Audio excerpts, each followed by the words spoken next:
Bandeko na ngai na ye lelo pona kotuna tout Congolais oyo azali digne ya kolobaki ngai naza Congolais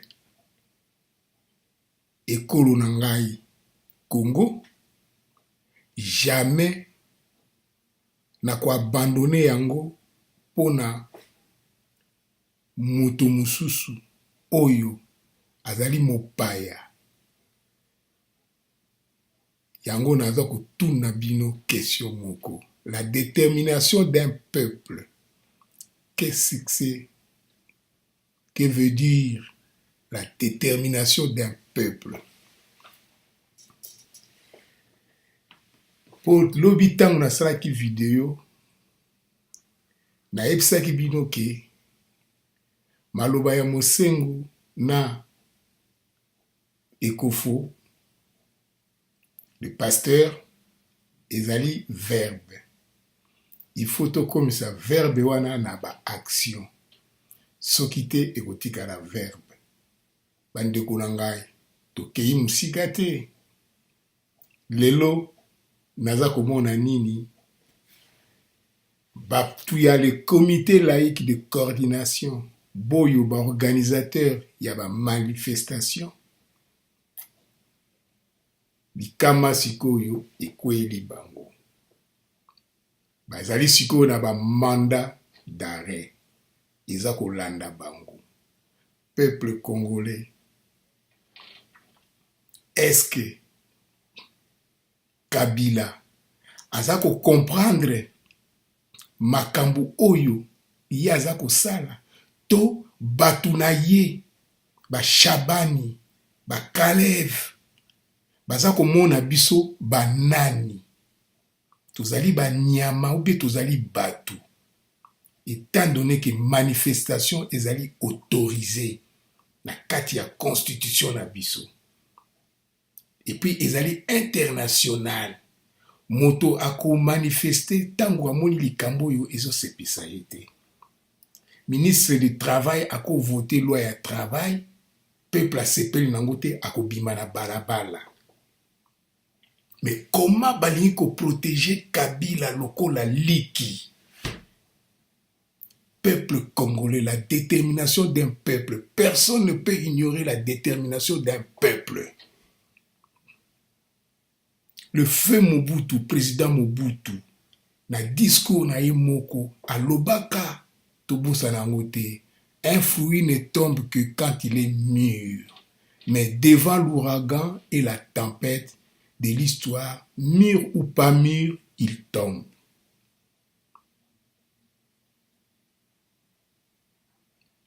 Tokoti siko na kati ya ouragan, toza siko na kati ya tempête. Peuple congolais, soki bayoki biso na munoko te. Nzambe apesa moto mayele, bongo na moto na ye, pona à réfléchir. Un boxeur soka mati na ring, a mati na espoir que a gagné. Tous les deux boxeurs na ring bazan esprit ya ko gagner. Sikoyo bongo nde mutu ko ya ko juger, résistance nde mutu ya ko juger. Na tous les sports, mutu nyonso akendeke po a gagner. Kabila na batu na ye, comme bayebi ke ba soda bazali bako beta masasi bako beta ba crimogène.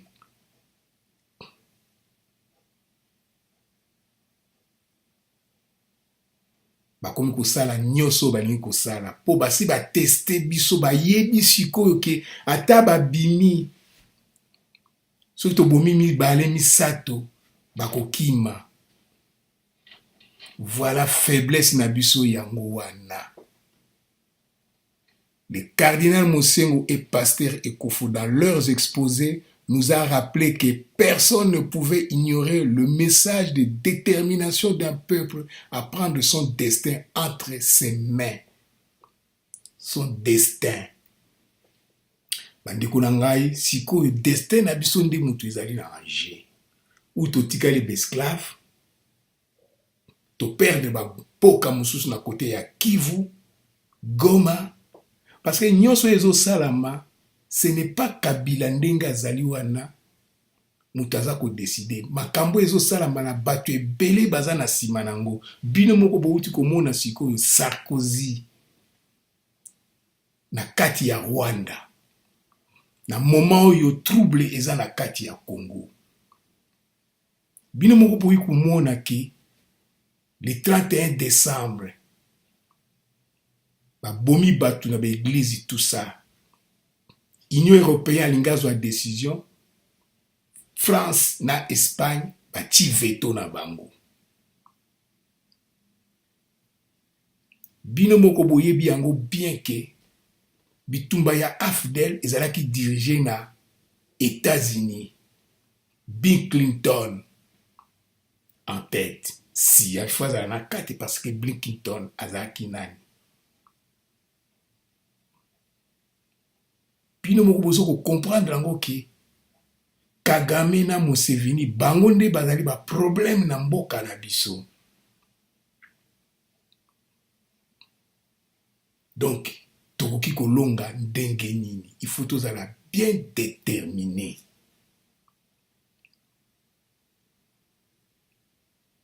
Peuple congolais, yo lobi kozali résistant, résistante. La explication kaka ya moku c'est résistant ou résistante. Résistant yali solide, robuste. Okolo bateke naza résistant tant vous allez faible. Vous allez résistant ya nini? Vous allez robuste, solide. La toi nzoto mike, vous allez solide. Pour kekele, oko kikubuka ngo tina mabele. Soko tiki yango ba etelemi. Mais baoba, so mu pepeye. Soki lala kiboyi, eke libela. Alors nesika wana, nana zali solide, nana zali robuste.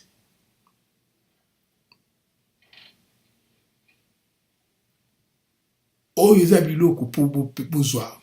Na pesa bino ba courage, surtout bino bato boza na kati ya Kinshasa. Bino bato boza ko vivre, bino bato donc ba sauveur, ba gardien ya palais eza bino.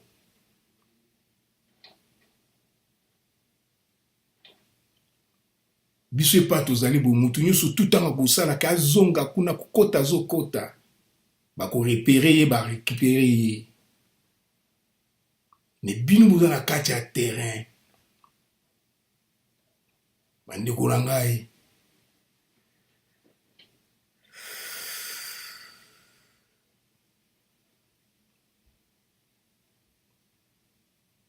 Babiloko mususu bokota na ba internet. Boza ba intellectuel na kati ya Kinshasa, boza na ba internet. Bo poser ba question mususu oyo boki ko poser te na internet, na Google. Bokozwa ba réponse. Bokozwa ba ibundeli oyo kosomba te okosala yo moko. Na Google, bokota na Google bo poser ba question na Google. Bozo na ba internet pour na nini, pour na kotinda ba message, ba SMS, ça ne sert à rien. Google yali compatriote, ya dialogue, solo na Google la kopesa yo ebundeli.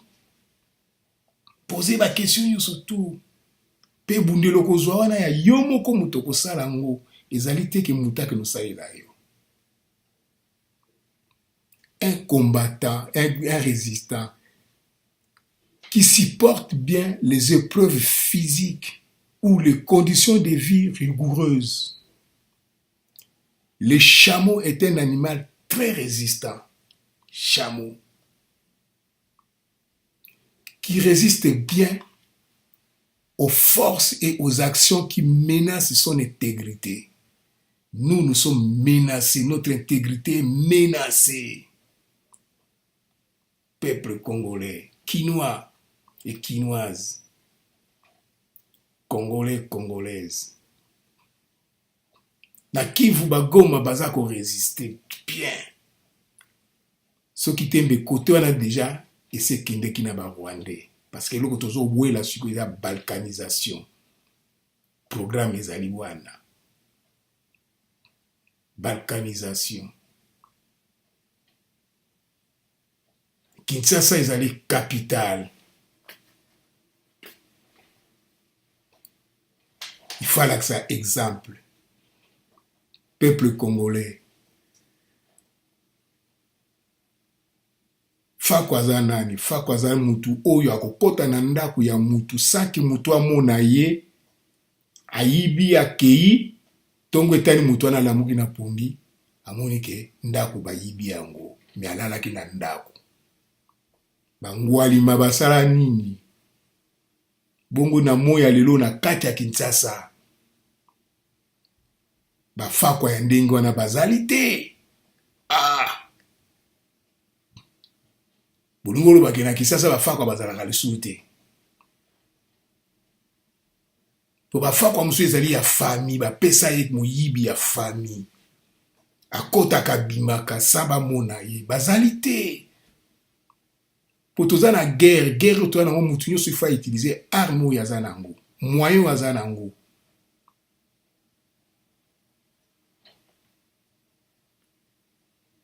un bois résistant qui répond par une force contraire à celle qui s'exerce sur lui. L'atmosphère est un milieu résistant,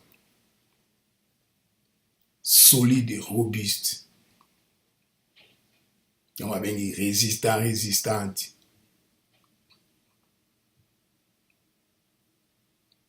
Pour le beau combattant ou combattante, il faut que le rôle nango peut fonctionner, nango peut pourquoi le bico yosa combattant, pourquoi le bico yosa résistant, onga la combattant ya IDPS, bazo kanga, kabund, bozo panzana.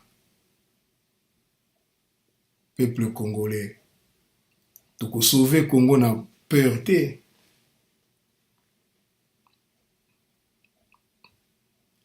Na manifestation ba bomi. Il faut boluka pe moye bo boma. Boko zwa kaka. Bokima bokota na bas quartier ba kolanda bino. Na kati na moko pe kozala mbangu makasi po akanga bino. Ye wana nde mutu bokono ko récupérer.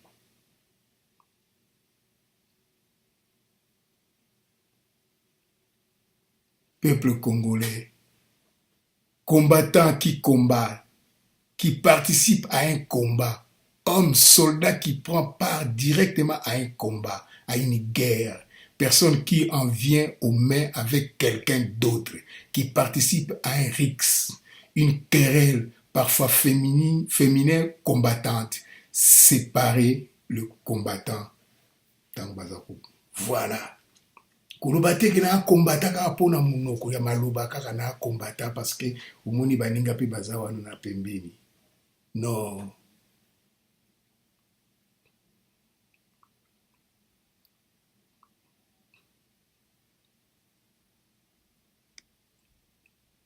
Yo tango za na kati ya mboka. Vous allez combattant parce que les preuves sont face na yo. Il faut ça la preuve na yo. Il faut sauver pays. Il faut sauver Congo. Si vous sauvez Congo, vous sauvez Banana yo, bandeko na yo, biso nyonso tu boyo tozali pa iboye. Ekopesa biso siko nzela, tango tokokota na kati ya Congo, tokuti kimie ekoti, calme ekoti, état de droit ekoti, maeto yaki kosala pa iboye. Nde tokosala yango sikoyo na kati ya Congo. Chômage, tokoya nde ko lutter pona contre chômage, tokoya ko lutter pona ba jeune oyo, bazana difficulté. Bazwa ba position ba formation oyo biso to sali bipai boye to pesango na kati ya bandeko na biso ba réussir misale salama mutu nyonso to a vivre na ndenge mutu akoki ko vivre. Mais soki bokoki te to bangi kaka na bobangi Non. Kinois, tokomi sikoyo na lere ya ke tomeki ndenge nyonso esimbi te. Alors sikoyo le 21 namoni baautorité ya Kinshasa balingi te mais tokokoma kuna après. Sikoyo nalingi totala mabe nini comité laïque de coordination basali pona batindela bango mandat d'arrêt. Et puis banani batindeli bango mandat d'arrêt. Peuple congolais, kinois, babiloko lokola baparke wana soki bakangi bango bokoki kopanza yango.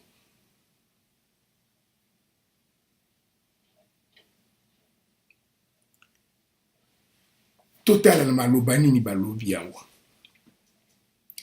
Le comité de coordination appelle les Congolais à prendre en main leur destin.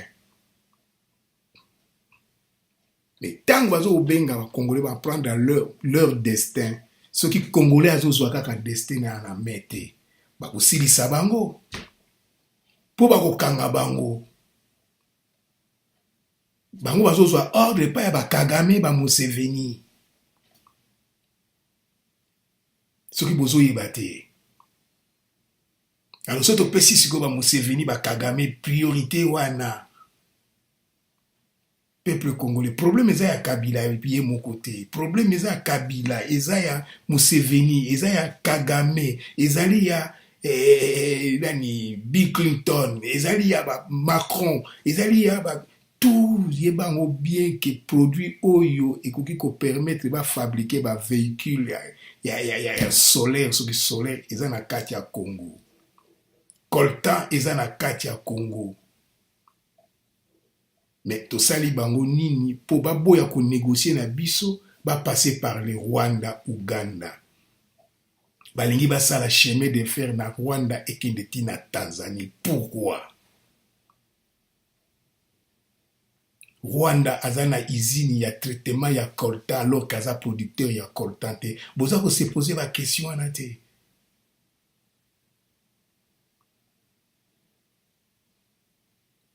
Et ba soldat na biso bazo comprendre te pona ni bazo lata bateni ba policier na biso bazo banga bato oyo ba doublir na bango eza pembeni ba banga ba mercenaires ndenge biso tozo ko banga ole ba affronter bango. Le Congo, notre beau pays, va mal. Notre rêve à bâtir au cœur de l'Afrique une démocratie respectueuse des hommes et femmes de ces pays est devenu un cauchemar. Les conditions de vie de nos populations sont plus que précaires alors qu'une minorité de citoyens continue de s'enrichir de manière insolente et avec arrogance. Le seuil de tolérance est dépassé. Le peuple est désemparé. Plus grave, à l'approche des élections tant attendues, plusieurs leaders de l'opposition croupissent en prison ou sont condamnés à l'exil. Un peuple qui a peur, un peuple qui n'ose plus, est un peuple qui n'est plus à l'image de Dieu créateur. Voilà ce que nous sommes en train de devenir. Voilà ce contre quoi nous devons dire non. Un non qui devrait se traduire par des actes concrets et non violents. Des actes concrets. Ça, ce sont des évêques. Le comité laïque de coordination. C'est ça leur esprit. C'est ce qu'ils disent. Mais où est le mal pour mettre maintenant en périr leur vie, le mandat d'arrêt et tout qu'on sort? Pourquoi?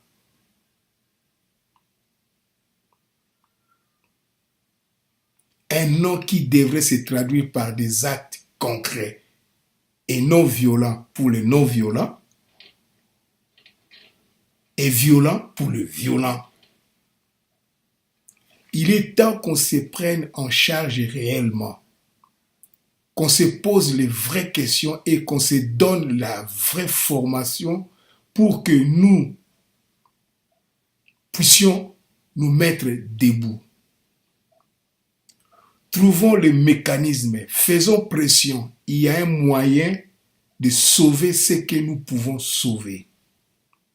La libération sans condition de tous les prisonniers politiques. La fin de l'exil des opposants menacés d'arrestation à leur retour au pays. La fin du dédoublement des partis politiques. La libéralisation des espaces médiatiques.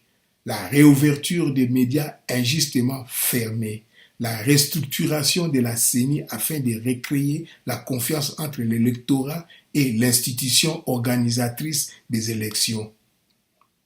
L'utilisation du calendrier récemment proposé par la CENI comme outil de travail pour l'élaboration d'un calendrier consensuel. Consensuel. À vous, l'excellent Monsieur le Président de la République, nous vous exhortons à rassurer l'opinion par une déclaration publique que vous ne serez pas candidat à vos propres successions. Nous sommes convaincus que cela contribuerait à l'apaisement des tensions politiques. L'épiscopat recommande au gouvernement notamment de veiller au respect des libertés de manifestation et d'expression telles prévues par la Constitution. Bon, bandeko na ngai, biloko na uti kotanga na kotangela bino pour na rassembler na zwi ba morceau partout oyo bango balobi na rassembler ngo epesaka meme bisolo moko eza global ki otanga kuna kuna ndenge otanga ki yango mena sali tout na rassembler ngo pona epesa idée générale mabeni ni balobi wana pona sikoyo ba lancer mandat d'arrêt. Tout balobi eza na constitution eza ko permettre yango. Est-ce que mandat d'arrêt wana ezali na kati ya constitution? Manifestation ezali autorisée, liberté d'expression ezali autorisée na kati ya constitution na biso. Mais pourquoi mandat d'arrêt? Et le juge où a établi mandat d'arrêt wana azali conscient, azali na mwasi na bana. Lelo soki mokili baluki po toko gagner bitumba oyo.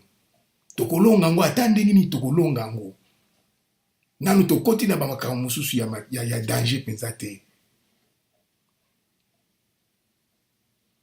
Bamona te ke biso toya na diaspora toza kolanda mouvement wana. Toyebi bakambo ebele toza na ba ingénieur, ba technicien, ba scientifique, ba chimiste toza na bango déjà bazali na kati ya ba congolais tozali déjà bien formé. Ba cadre mobimbe ezali. Bitumba ya moya lelo eza ba bitumba chimique, physique, chimiste, électronique. Bamona te ki baza ko gagner non, mais tokokoma wana na l'air moko. Pona nini bozo nyokola nzoto ya bato? Bozo nyokola baninga. Frank Diongo na kati ya prison siko makolezo ko vimba. Diomi Ndongala yaka toujours na mbetu.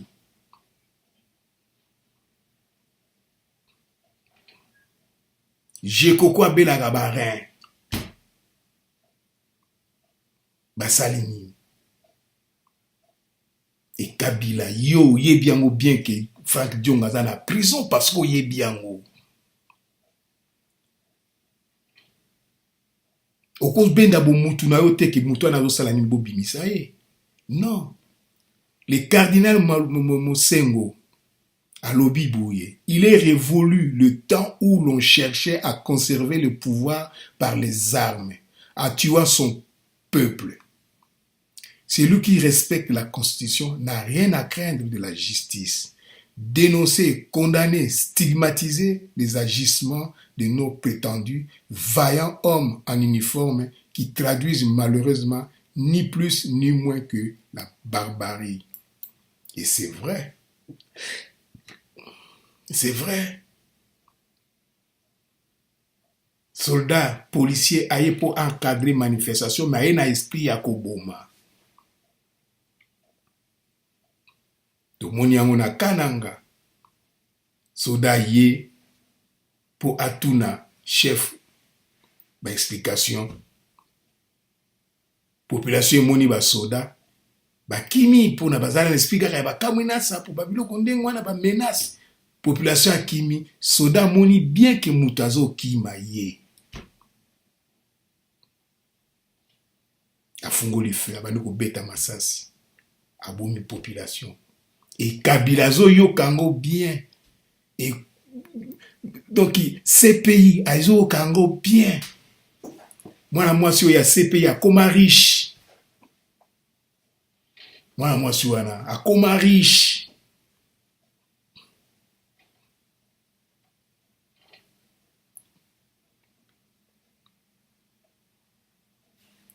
Pasteur Ekofo à Lobiango, l'État congolais n'existe pas. Nous devons léguer à nos enfants un pays de droit où tous les hommes sont égaux, tout le monde doit être traité sur un même pied d'égalité par la justice, quel que soit son rang.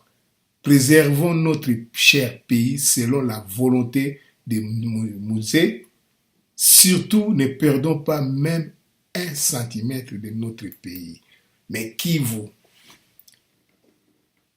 na bakote kuna, ba parti de village mingi eza déjà kinda. Mais comme ye moko ekofalba yeke bana na biso ba ya ko récupérer yango, même ata biso moko na to komi to kufite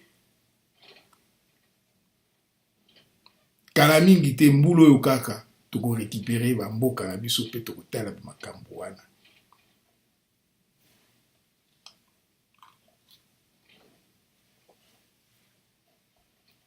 Bandeko na nga na babiloko oyo totangi na tangi awa ba résumé oyo nasali yango po comprendre bato ya PPRD ba jeune oyo ya PPRD bavanda calme bamona bosoto eza na kati ya Kinshasa bamona baparent na bango ndenge baza kosouffrir.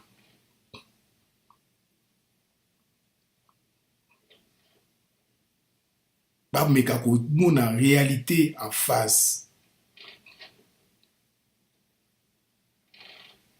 Henri Mouva komi ko comprendre muke pour malobo ya utayi kolobake Pasteur Ekofo makambo auto koloba alobi na biso nyonso tu alobi kaka na parti populaire na majorité présidentielle te mais alobi yango na bato nyonso tu. Effectivement alobi yango na bato nyonso tu. Mais bino oyo bino bozo kosala yo Henri Mouva omimoni penza oza mutu toza nyama ba étude nyonso tosala plus oza professeur tango okendeki na université ozotangisa bana otelemi liboso ya bana ozomimona koza mutu toza nyama. La classe politique voudrait tourner en rond en dérisoire les évêques membres de la Cinco.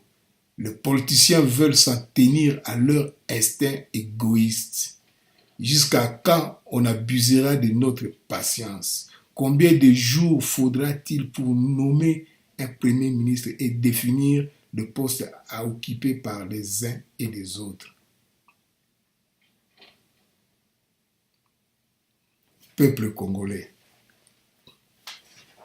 Na oyo na utotangela bino awa mabenini ezali wana oyo na moi ya lelo yo toza komona marche des catholiques des mandats d'arrêt émis contre les membres du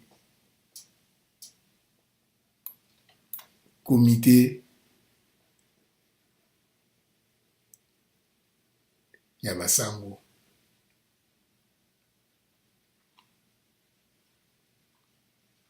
Eloko nini basali ya mabe?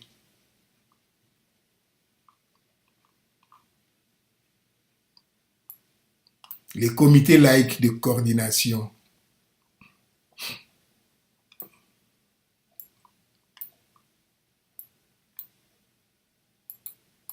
Omoni, peuple congolais, soki tozali kaka na situation yo ya bobangi, Kabila akoganye. Il faut toluka toprouve bango ke toza na bobangi penza te. Po makambo esila.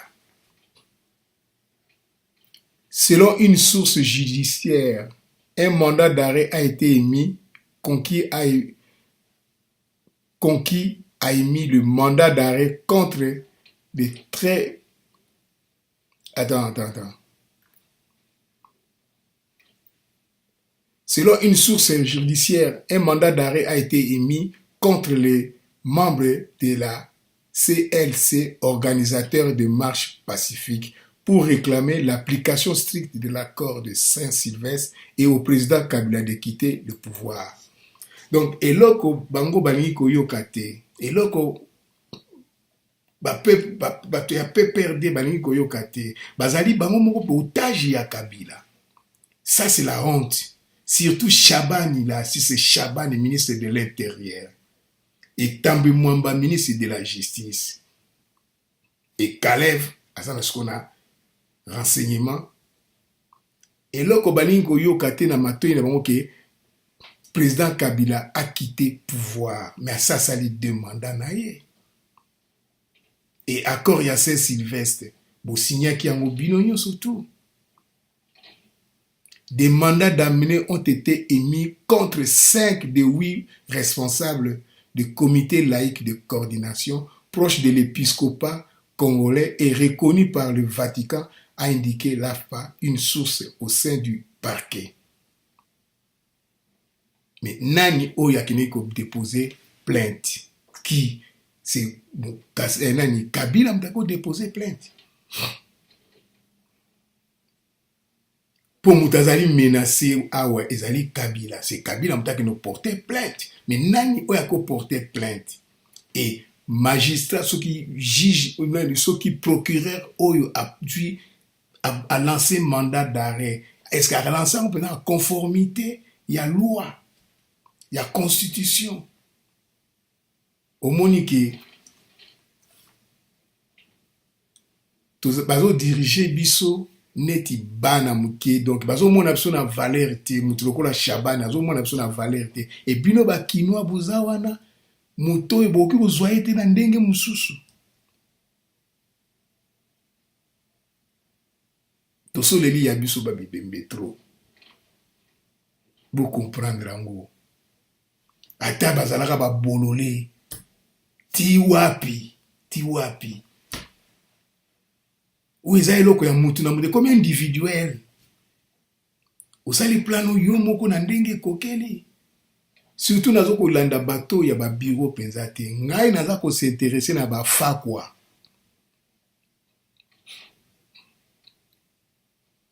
Nazo ko intéressé na ba fakwa, nazo ko intéressé na ba kuluna, bino bato bozo papaka bato ba mbeli, ba machete, bozo ko no kotaka na ba village, ba ndako ya bato ba pauvre na kati ya ba cité wana na ba njili na ba yolo na ba maluku na ba makala. Kokono yi ba pauvre lokola yo. Olobi kuluna, ngai kuluna, ozo tambola po zoloba ngai kuluna, boza 4, 5, 6, mais boza rien, boza ba merde. Moma ya ngoyo. Bato lokola ba Tambwe Mwamba, bato lokola ba Chabani, bato lokola ba Kalev. Yoza fakwa. Po fakwa koko tape na prison, wana abimi na prison, abimi si mutu. Akena ye. Batikal ko mone pété. Ça c'est des vrais fakwa. Pickpocket boko tout année l'IPK. Tango yo kei akei, gode kei. Wala ba bengi pickpocket. moti musapili loboko na posha mutu bakangi yo tika eza pona yo te okoti na ndako ya mutu okoyiba mutu alali na ndako alamuki akangi yo tika oza rien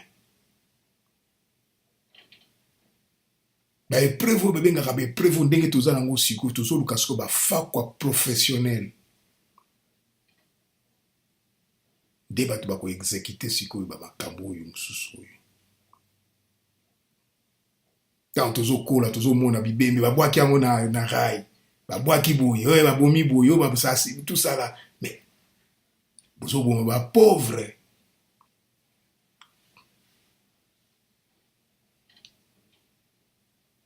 ya eloko esalinga motema pasi mingi na mandat d'arrêt wana.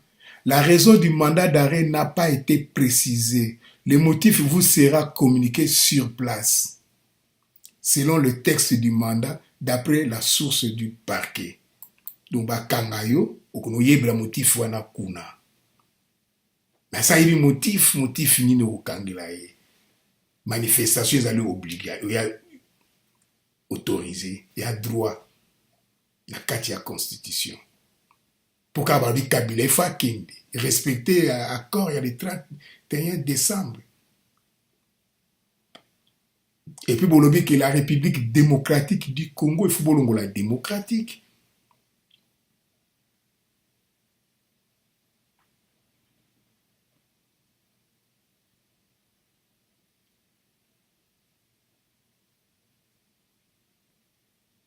Mais place sous na comprendre en côté les responsables du comité se cachent actuellement dans Kinshasa et seraient sous la protection discrète de la mission des Nations Unies au Congo. Les Nations Unies au Congo, MONUSCO, selon plusieurs sources.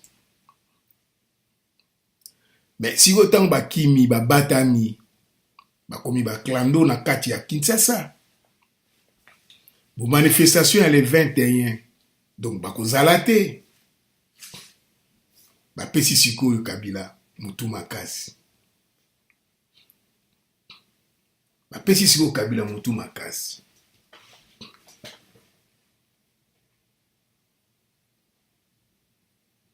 Il faut eloko toluka solution na yango. Faut toluka solution na yango. Donc solution na yango donc muto ya keneke porter plainte oyo. Azali mutu fa kutana na yoma. Ba misusu ba lapa. Mais tango bango bazo ko mona bango baza le plus fort parce que arme eza na côté na bango, justice eza na côté na bango. Mais bande ko nga il faut ko saboter ba biloko oyo, so bozo saboter yango te to ko kende suka wapi. Le 21 marche ezali.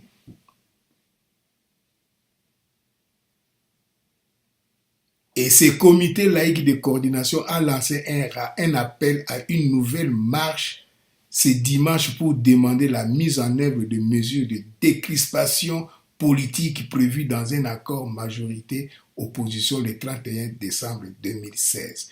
Décrispation politique et dans l'entretemps, les responsables du comité se cachent et mandat d'arrêt.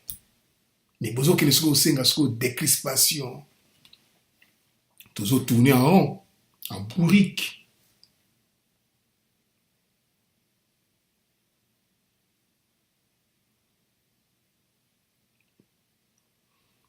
Le 21 janvier, peuple congolais, surtout les Kinois, Lingombe se komi munene. Liboso ya ikaka, ba parti kaka, IDPS.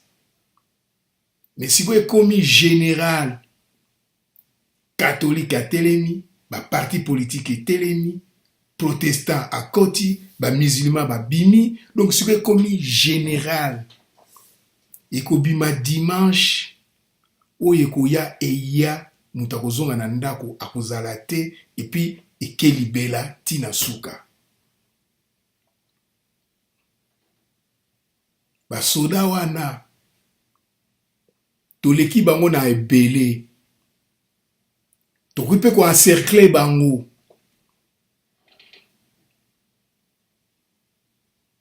toki mpe koencercle bango babeti masaso baza nango ti ekosila asima nango bakokende wapi. Le 21 janvier, il faut kobima na décision peuple congolais, surtout ba Kinois.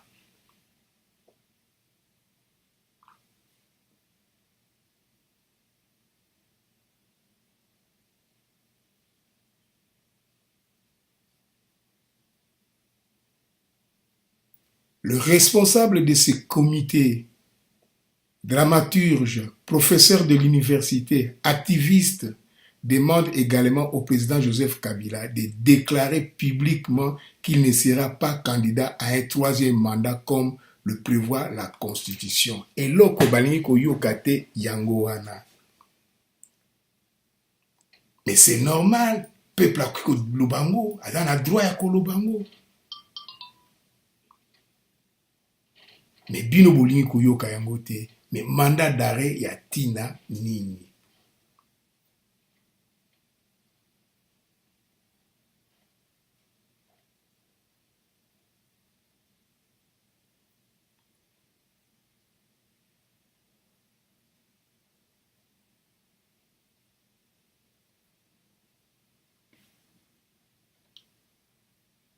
Interdite les précédentes tentatives de marche le 31 décembre à la sortie du mess dans les 160 paroisses de Kinshasa avaient été dispersées par les forces de sécurité.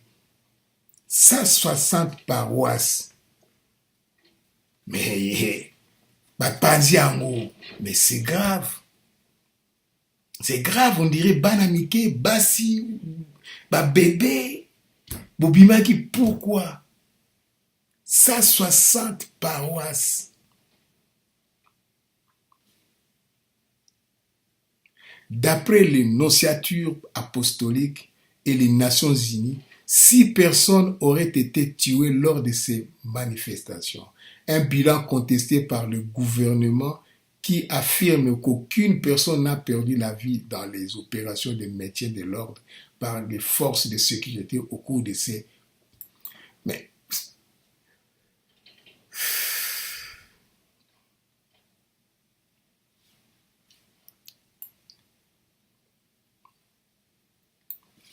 donc lokuta na lokuta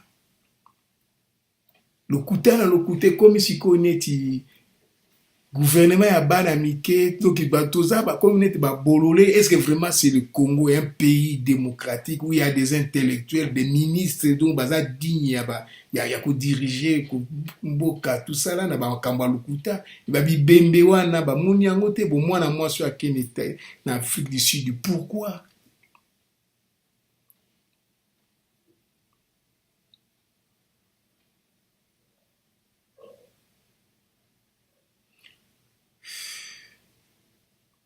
Le deuxième et dernier mandat du président Kabila a pris fin le 20 décembre 2016, d'après l'actuelle constitution.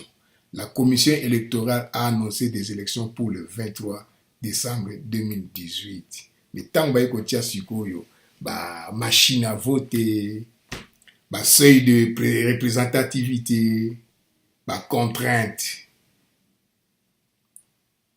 Donc, élection au salama, et au salamate. ekosala te.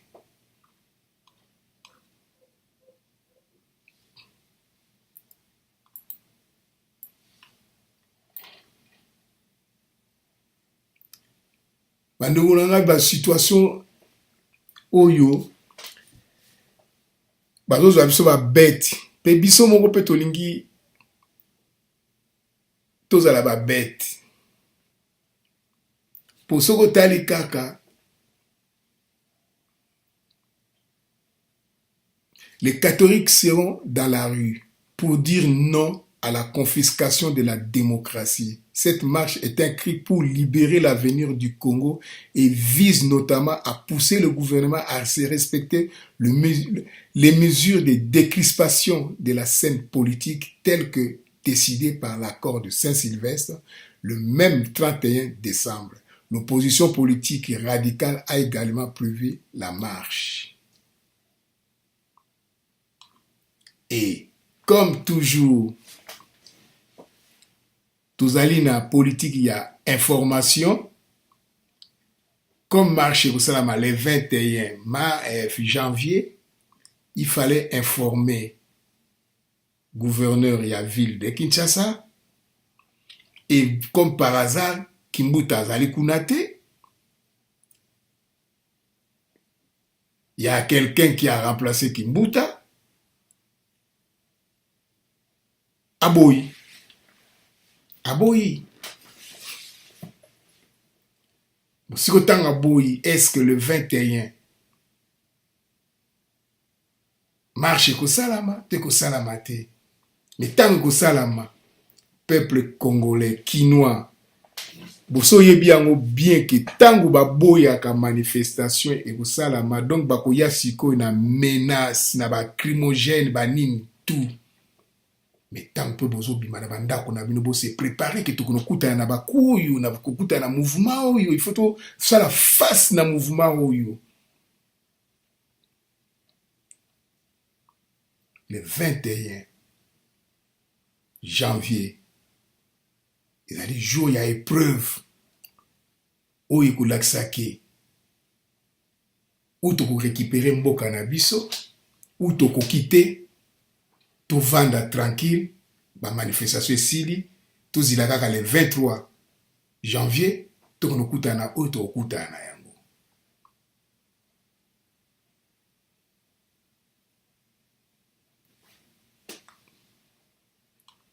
Les autorités de Kinshasa refusent de prendre acte de la marche des catholiques. L'hôtel de ville de Kinshasa a décidé de ne pas agréer la demande de la tenue de la marche du 21 janvier prévue par le Comité laïque de coordination CLC. Baboyi. Va prendre acte, Baboyi. Batangi kutango te achango kuna di bakosala ngo te na nko na kanai ba polisi bazali ba kono pekisa bango de bokro boma bango so ba bimba tite bo boma bango. C'est comme ça ndenge baza ko décider so ba miko bima bo boma bango ba kena pse pa imoko te. Voilà ndenge baza ko décider. Et comité international CPI ba MONUSCO bazali wana eloko mo ba kosala ezali te. Bozo que nous condamné Gbagbo na 20 ans. Un vieux papa ndenge wana na 20 ans pour na kaka Ouattara asala musala ni tranquille ndenge ba tia Mbemba pour na Kabila a travailler. Mais ces pays et salama pour na banani. Biloko yo un jour ces pays ils allaient corrompus to bomango. Combien de morts va koufi na Congo, ces pays, à Sosala Nini? Une lettre adressée aux organisateurs est signée par Clément Bafiba. Voilà encore un homme à battre. Vice-gouverneur de Kinshasa, Kimbuta éliminé. Puis ils allaient rendengoy. Ils allaient rendengoy. Ake okepe oke libela. Kenega na bibo siko ekomi ba opération et bani tout ça. Kenega zalanga ndengo. Cité notamment comme raison une enquête ouverte sur les violences du 31 décembre 2017 qui avait fait à Kinshasa au moins 6 morts selon le bilan de l'ONU. Alors que balobaki ke soki toke musika okomona bandimi yango te d'après la nociature apostolique et les Nations Unies, 6 personnes auraient été tuées lors de ces manifestations, un bilan contesté par le gouvernement qui affirme qu'aucune personne n'a perdu la vie dans les opérations de maintien de l'ordre par la force de sécurité au cours de ces marches. Alors que maintenant, gouverneur, tant à Boïsiko, une manifestation le 21, à Boyango, pourquoi? Parce qu'une enquête ouverte sur les violences du 31 décembre 2017 qui avait fait à Kinshasa au moins 6 morts selon le bilan de l'ONU. 6 morts, ce sont des civils. Parce que la police a koufaka te, soda a koufaka te, il y a qui ba civil, mais ba koufi par balle. Alors ba enquête bozo sala, mais faut bo kanga sikoyo. Général ya la police. Ba pesa ki ba ordre. Bon sikoyo, boko landa bo kanga sikoyo ba organisateur pona nini. Voilà biloko donc binomo ba bozo comprendre ngo donc toza ba bête, toza ba nyama obe banani ba chabari wana uta wapi. Ba Kalev wana ba uta wapi.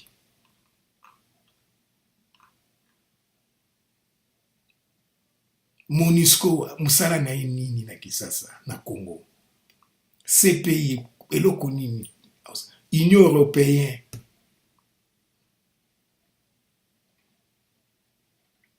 Enquête.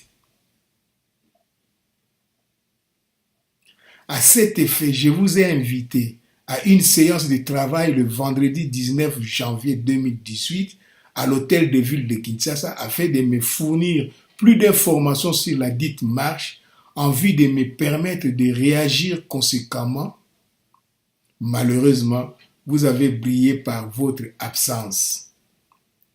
Mais, ça va être format qui y a. Il y a un hôtel de ville pour Naba. C'est quoi? Parce que batindila ki omukanda ekoki. Baya pobo kanga bango, c'est ça idée na bino. Baye bo pesi ordre na ba police ba kanga bango. Et puis ba police na ko baza ba corrompu, ba kanga bango.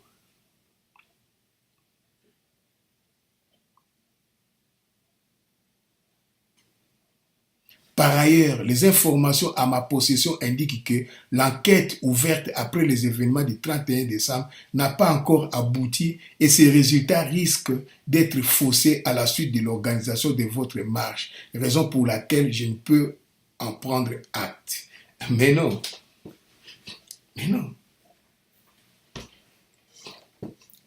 Batouana, bakufina par balle, bazwasiko ba balo ezobima na nzoto na bango ba comparer on na ba arme oya na ba soda na bino nyoso eza ba raison mon côté eza bozo diriger so na ki yanke ba ki gang ba mutoyo Clément Bafi ba oyo Clément Bafi ba vanda kana na cité wana kaka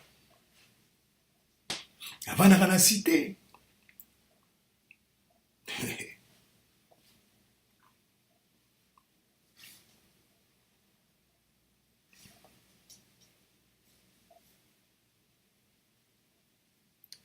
Les organisateurs de cette marche sont actuellement en clandestinité, d'après eux, craignant pour leur sécurité.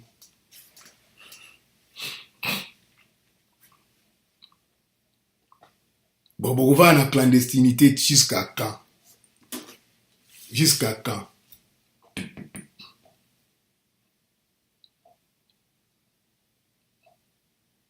Jusqu'à quand? Donc, beaucoup bimasou na mboka, beaucoup demander l'asile politique. Et peuple, oyo boza ko défendre, bazo sala nini, réaction à peuple nini, bazana bango na poka, bakena bango na banganda, bako mena bango masanga, babosani ke batu mususu bazali siko na clandestinité, bazo luka bango na ba mandat d'arrêt.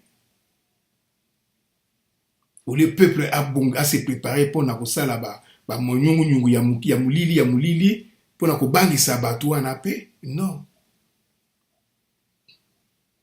Le 21 bakobima na soir ti ba 17h na soir bakoti na bango na banganda tant soupe le 21 kaka ko biso vivaka na biso na taux du jour donc c'est mawa mingi tango Kabila ayebi ke mentalité na biso ndenge ezali mawa mingi.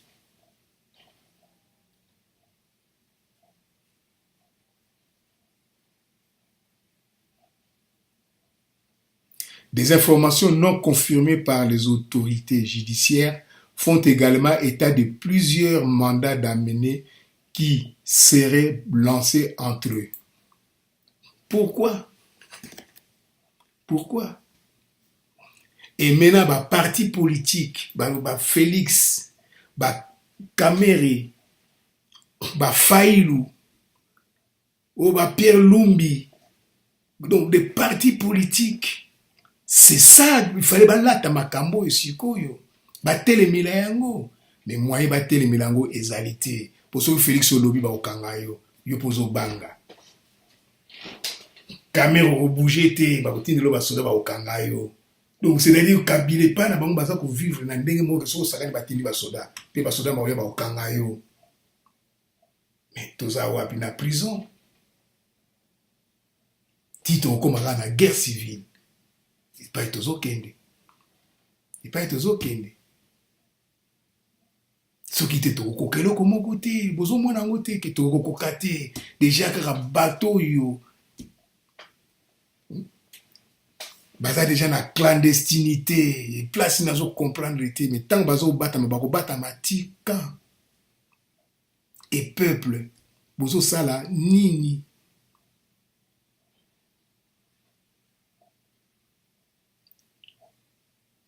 Léonie Kandolo, bateau baza na mandat d'arrêt, d'amener wana d'arrêt, mandat d'amener. Donc il y a un mandat d'arrêt, si vous avez un mandat d'amener qui serait lancé contre eux.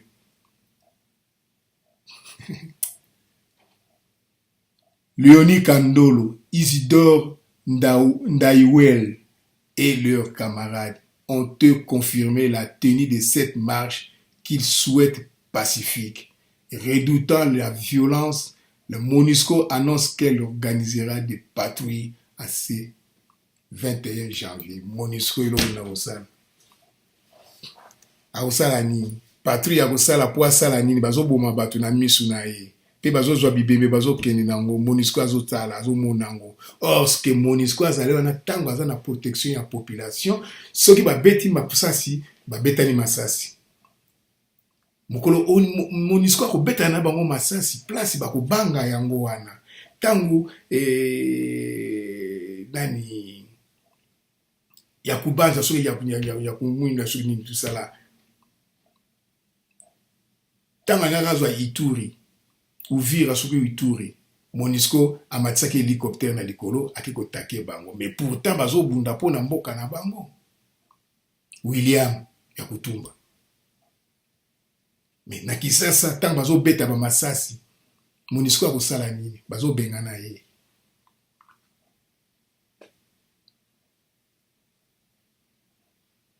Leur précédente marche avait été interdite par le gouverneur André Kimbuta, qui avait notamment déploré le fait qu'aucun itinéraire ni point de chute n'avait été partagé avec les autorités urbaines. Peu importe. Mais peuple congolais, oyo na salaki na pona lakisa bino oke. Tango nalobaki ke oyo mosengo alobi na ekofo ezali verbe. Il faut verbe et engendrer l'action. Sans quoi ekotikala kaka verbe maloba. Toke musika te bango oyo bakomi na clandestin. Bakomi ba clandestin, bakomi kobatama, bokobatama ti kan. Bopesi bango mutu makasi. Et procureur oyo asali mandat. Na kati ya parquet wana mutu ako contredire mutu procureur non oza na droit ya kosala yango te tout ça là bazali te entre ba magistrat bango na bango. Bako pesa valeur honneur na tribunal na biso te. Voilà peuple congolais. Oyo nazalaki nango pona lelo yango wana. Mais ce qui doit tenir que le 29, le 21, après messe, manifestation fait salama, marche fait salama. Il faut s'attendre que ceux qui t'obimi libéra. Pour ceux qui le 21 t'obimi t'ozongi nandao. sans problème. Et tokobima sous mon colonie parce que Kabila, l'esprit à Kabila c'est qu'ils allaient le 23 janvier et décembre 2018. Et ça, comme le 23 décembre 2018, il y a des places ici, bakoya kosala sikoyo sensa gouvernement na seni bakosangana po basala évaluation. L'évaluation, il faut battre la contrainte d'abord. Toutes les contraintes. Et coquilles. Tant que la machine, il faut battre là. Est-ce que la population, et c'est coquilles qui manipuler la machine wana?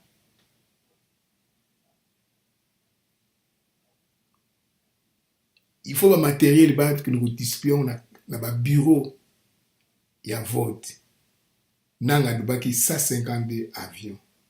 C'est 152 avions. Et ces amis, l'Union européenne lobby qu'il faut pas payer sa budget moko réaliste. Pour eux, ils vont payer ses alliés fantaisistes. C'est-à-dire que le comité international va avoir doute. Moi, il va participer, va financer les alliés parce qu'ils vont être irréalistes. Enfin, peuple congolais, tout raisonner bien. Total là. Seule chose qui ont dérangé, c'est les soldats, les policiers, les mercenaires. Seul point où ils ont dérangé. Tant de solutions ici quand les amitiés, tout est en doute. Alors il faut nini. Mapinga, bazali wapi, bako baluka te. Mais quand est-ce que bako baluka?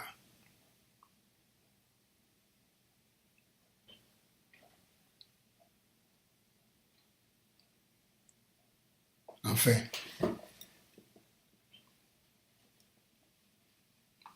total la kaka, histoire ndengezo kende, mais tokolonga. Mais là, on a 5 populations, nyonso tout kinois, faut bima le 21. Pour qu'il la messe est belé. Après messe, beau tambola. Tito reçoit solution. Merci mingi. Courage na boy bako bima. Oyo, ba gladiateur balai ko saluer batuke. Les morts vous saluent. Ingeta. Tout ça, la kati ya révolution. Révolution, boyo batika la kabazali. Boyo bakokende tina suka bamoni révolution bazali. Boyo bakoka komona révolution te bakokuya avant bazali. Ça fait partie de la révolution. Merci mingi. Courage. Le peuple congolais mobimba. Et tumba toza nango. Eza makasi mingi po eza na sens unique. Boy baza na bibundeli. Na boy bazoya maboko pamba. Mais un jour, match ko changer. Ingeta.